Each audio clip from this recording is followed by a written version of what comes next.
Aïcha elle-même, épouse du messager d'Allah alayhi salatu wassalam, fut accusée d'adultère. Elle fut accusée d'adultère.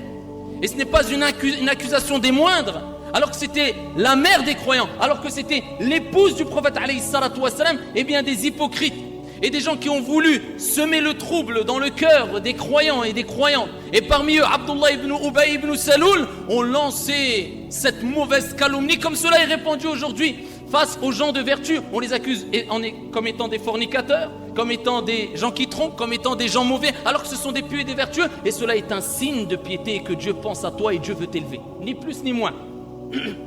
Aïcha radiyallahu anha wa ardaha, alors qu'elle est partie en expédition avec le prophète alayhi salatu wassalam et un nombre de compagnons, et bien à leur retour de cette expédition, et quand ils ont fait halte, et bien Aïcha radiyallahu anha wa ardaha s'est écartée du convoi afin d'aller faire ses besoins naturels.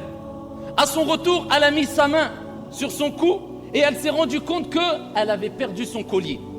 Eh bien, elle a décidé de rebrousser chemin, de faire demi-tour et d'aller chercher son collier. Pendant ce temps-là, eh bien, le convoi a repris chemin en pensant que Aïcha, notre mère, était montée sur le palanquin. Et donc ici, ils ont continué la route. Aïcha, à son retour, elle s'est rendue compte qu'ils étaient partis.